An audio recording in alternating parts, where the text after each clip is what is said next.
Welcome to Sumathi சமையலறை. இன்னைக்கு என்னோட சமையலில் நீங்கள் பார்க்க போகிறது ரத்த பொரியல் தான் பார்க்க போகிறீங்க.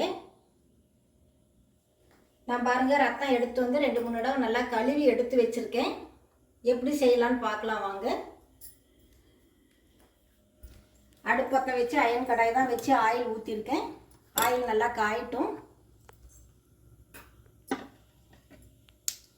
ஆயில் நல்லா காஞ்சிருச்சு பாருங்கள். கொஞ்சம் சீரகம் கடுகு தாளிச்சிக்கலாம். ரெண்டும் பொரிஞ்ச உடனே கொஞ்சம் கடலைப்பருப்பு உளுத்தப்பருப்பு சேர்த்துக்கலாம்.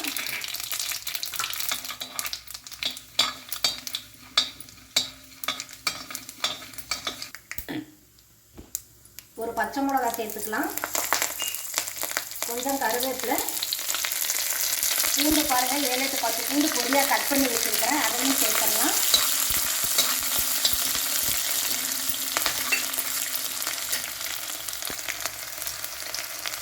சின்ன வெங்காயம் சேர்த்துக்கலாம். ரத்த பொரியலுக்கு எப்போவுமே சின்ன வெங்காயமும் பூண்டும் அதிகமாக சேர்த்துக்கோங்க, நல்லாயிருக்கும். வெங்காயமும் பூண்டும் ஓரளவு நல்லா வதங்கி வரட்டும்.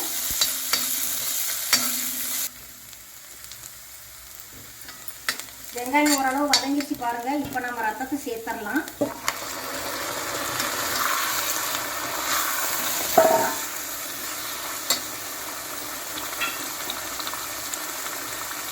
கொஞ்சமாக மஞ்சத்தூள்,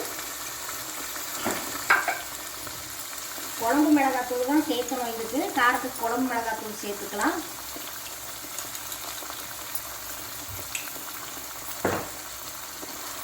உப்பு சேர்க்காதீங்க, ஏற்கனவே உப்பு இதில் இருக்கும்.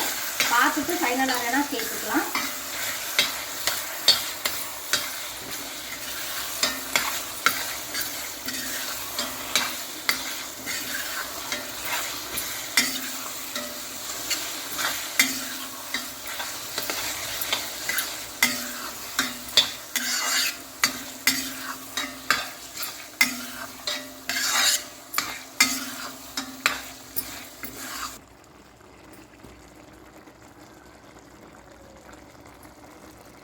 ரத்தம் நல்லா தண்ணி விட்டுருக்கு பாருங்க.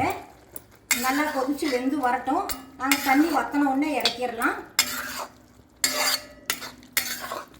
நல்லா வெந்து வரட்டும்.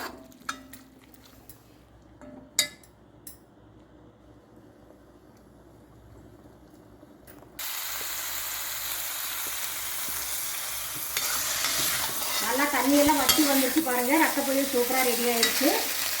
இப்போ வந்து தேங்காய் சேர்த்துக்கலாம். நான் வந்து தேங்காய் இந்த மாதிரி சின்ன சின்னதாக கட் பண்ணி தான் வச்சுருக்கேன். சேர்த்துடலாம்.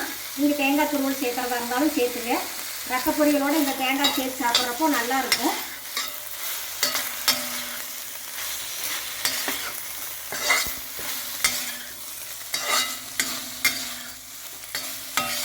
பாருங்கள், ரத்த பொரியல் சூப்பராக ரெடி ஆயிடுச்சு.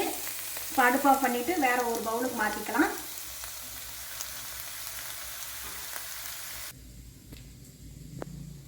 ரத்த பொரியல் சூப்பராக ரெடி ஆயிடுச்சு பாருங்கள். நீங்களும் இதே மாதிரி வீட்டில் செஞ்சு சாப்பிட்டு பாருங்கள்.